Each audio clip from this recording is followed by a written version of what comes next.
Hey, Jeffrey, what's up, man? Hey, how's it going? Good. How's your Cowboys doing? I'm not a Cowboys fan, unfortunately. Attaboy, Jeffrey. You just became. I actually don't.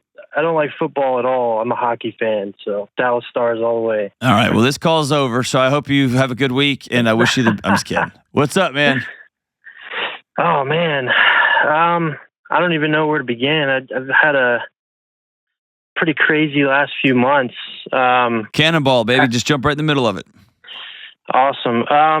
Basically, I'm formal military. I got out of the Army in 22 and became an electrician for a year, and then after that, my wife was finishing college, and we had to move to Frisco for her to finish her school, and that's when I decided to utilize my GI Bill and go back to school or go to school and get a degree in business administration, data analysis. I'm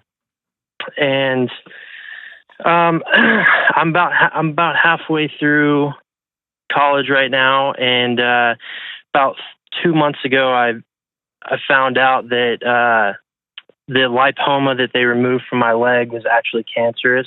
And man, I'm sorry. Yeah, I mean, it honestly is. It was a crazy situation. We all thought it was a lipoma, and when they pulled it out, it was just a ball of cancer. So, have you had cancer before? Oh yes.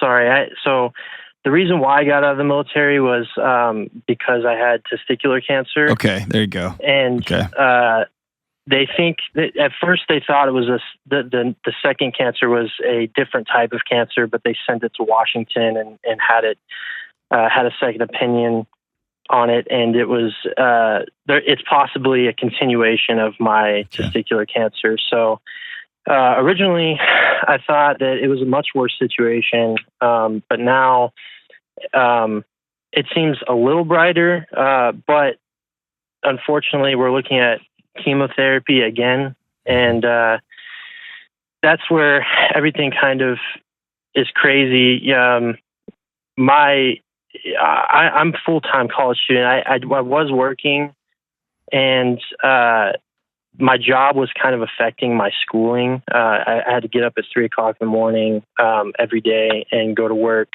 and then try to fight the sleepiness afterwards and do school and all that stuff. So my wife and I made the decision for me to stay home from and do school full time. And this was before I found out that I got cancer. But now that, a few months ago, I found out that my wife was pregnant and we're expecting our first child. So that's a huge up. But that puts me in a little bit of a predicament, because I feel like as a man, like I need to be providing and stuff for my family by having a job and saving up more money than we are saving now. And but I also am about to have to do chemo again, possibly, and I don't know what to do necessarily. My heart says like I should push through it and obviously stay in school and also work and go through chemo. But I know that last time, like, they wouldn't even let me work, and I couldn't work when I was going through chemo. So okay, and just stop right there. Then you've got all this stuff just looping and looping and looping and looping in your mind. Okay, and you also know truth. You want to do a bunch of stuff, and a bunch of stuff isn't possible at this particular moment in your history. Cool. Period at the end of that sentence. Or as Jocko says, good. Let's go on to the next. In any choice to go back to, but I want you, and I feel it, is a choice to be miserable and unproductive in the present. Does that make sense? Yes, sir. Got a lot going on. Here's priorities number one. You're about to have a baby. Congratulations, brother. You're about to be a dad. Just exhale on that for a second. Yeah. Okay. Girl or boy? Do you know yet? Yeah, we actually just found out Saturday it's a girl. Congratulations. It's going to change your life, dude, in transformative ways. Yeah. Okay. Number 2, I want you to be around to walk that girl down the aisle. Yeah. So we're playing a 20-year game right now, a 25-year game. We're not playing but I feel like right now. I don't care about right this second. I care about 25 years from now. You walk that girl down the aisle, okay? Yeah. So your health has to come first. Absolutely. Number 3, do y'all have enough money to eat right now? Oh, yeah. Do you have enough money to keep your home or your apartment wherever y'all live right now? Yes. Okay. And that's another thing. It's not like I'm not bringing any income into the house. The GI Bill. I get paid to go to school essentially for like housing and whatever I need. Okay, so I'm going to challenge you, okay? The other thoughts you're having about masculine is nonsense. It's a way it's a way to distract you from the challenges you have in real life, which is you got a baby coming and you got cancer and you got cancer treatment. All this other Googling and watching YouTube clips and scrolling on Reels and learning, like, here's what real men do. It's a choice to not focus on the life you have right in front of you. Stop. It's the least masculine thing you can do to opt out of reality. How much more schooling do you have? I'm not sure. I'm about halfway through. Okay, I would say. So, have you gone to meet with your advisor, your academic advisor, and let them know what's going on? No, I don't think I have one. I promise you do. You just haven't gone to see him. Yeah. What school are you going to? I go online at the moment. Okay, I promise you, I guarantee you, you have a academic advisor. Guaranteed. Okay? I've worked at multiple universities. You have one. I want you to get online and find out who your person is and call them. I also want you to find out how many hours you can take and not lose your GI benefits. Sometimes you can drop all the way down to 3 hours. Sometimes you have to keep what would be classified as a full-time load, which is 9 or 12 hours, depending on what program you're in. Okay? Okay. And you, more so than any of us, you know how you felt and how you were able to think and operate last time you went through chemo. Right. It's a pretty good judge of what's going to be like this time. And so if you think, no, I could sit online, I can sit on a couch propped up, and the day I get chemo and the day after I'm out, but after that I can read, I can do what I need, then great, man. And if you can't, then call your academic advisor and say I need to take a medical leave of absence because I've got cancer and I've got to go through treatment. And they will take care of you. Yeah. Okay? And here, I want you to hear what I'm doing. I'm just making a list of the things that I can control in my life, and I'm knocking them out one at a time. I'm going to stop just sitting and spiraling and spiraling and scrolling and scrolling and spiraling. I have no doubt in my mind that you'll be a great provider for your family. You already are. But sometimes providing is we're staying over here in a small hut while I build this home, and right now I'm working on the foundation of the house. That's what you're doing going to school. You're building the foundation of a home. That's not providing. You get what I'm saying? Yeah, I needed to hear that, and a lot of I got my family members telling me one thing, and then I got my life group telling me another, and the life group is basically on where your stance is, and a lot of my family it's like, oh, you know, you need to get a job. And this is probably before the chemo and all that stuff. I don't know what their stance is now, but here's the deal. They don't get a vote. I love my mom and my dad more than life itself. They're amazing. My mom has a PhD. She was a college professor. My dad was a homicide detective and a SWAT hostage negotiator, and now he is a professor. I love them, and they're both brilliant. And they don't get a vote into what me and my family need to do, what our next right move is. Because my mom and dad have never lived my life.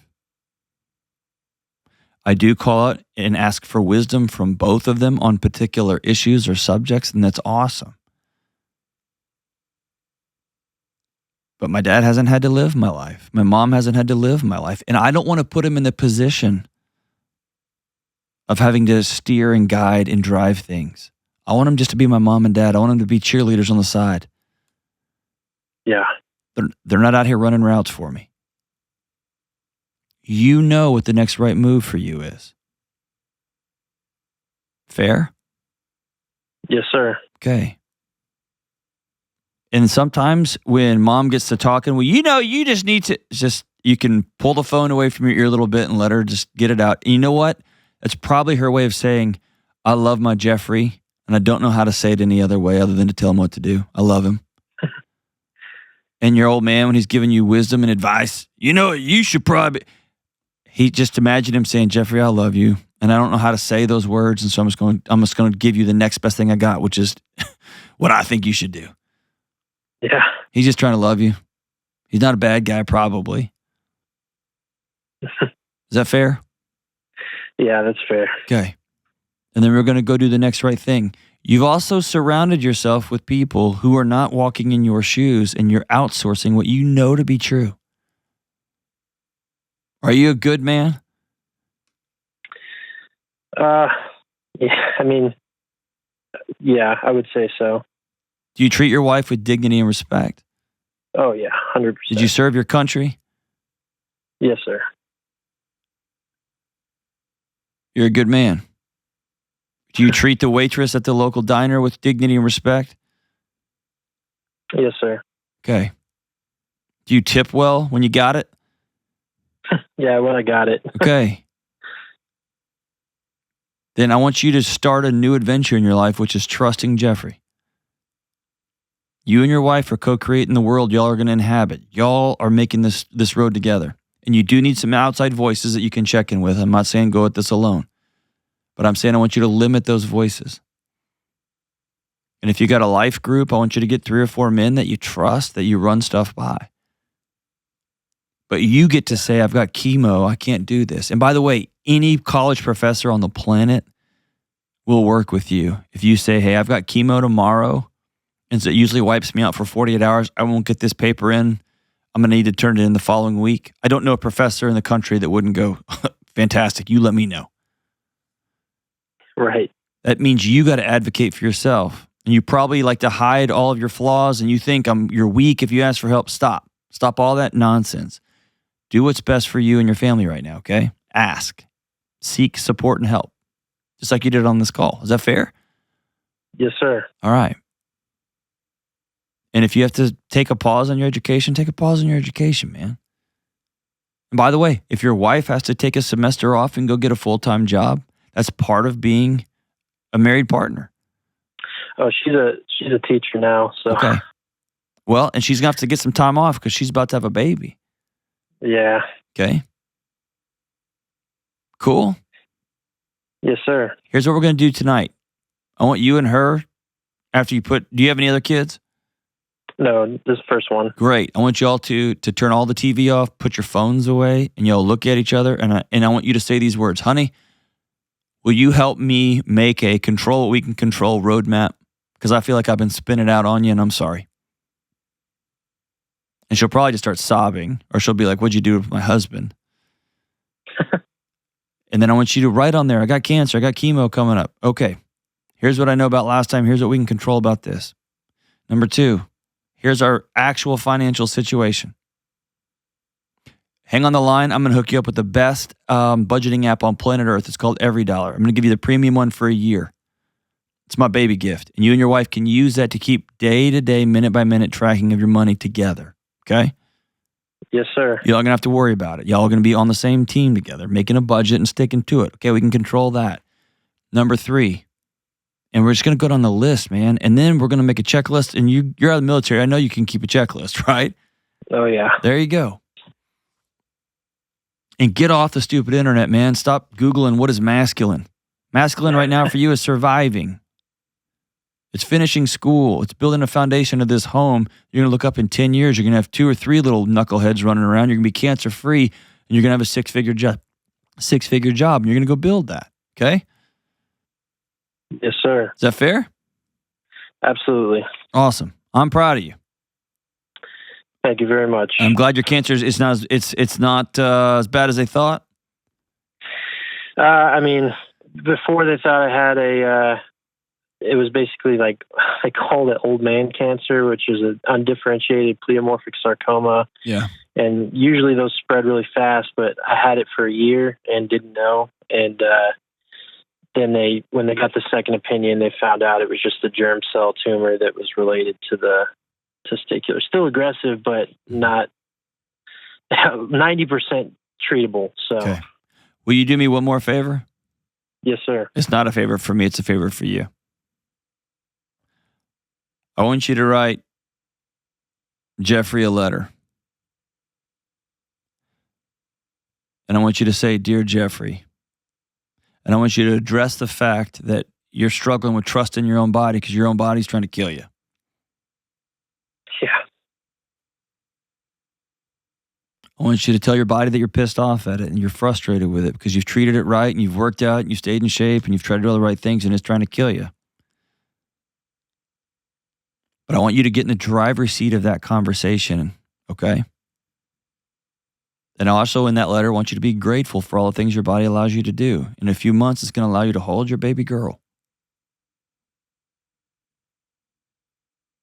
Yeah. Okay? But right now, the foundation that you walk on, which is your body, has been cracked and shaken. And it's hard to trust the next right step when you can't even trust your body to work right and not kill you. It's supposed to be the one thing that's on your team all the time, right? Yeah. Okay. We're not going to try to beat cancer and all that kind of war lingo nonsense. We're going to work with our bodies. We're going to do the next right thing. We're going to get our healing. We're going to do what the doctors say to do, and we're going to move on. By the way, don't read the YouTube comments in this. There's going to be a bunch of people telling you to do like green juice enemas and stuff like that. Just do what your doctors say, right? And go on to the next right thing. Is that cool? Yes, sir. Okay. Make peace with your doctor. Make peace with your body, the good and the bad. Absolutely. And we're going to control what we can control and go make it happen. It's been an honor getting to talk to you, my brother. Appreciate you. Thank you very much. All right. Call anytime, my man. Yes, sir.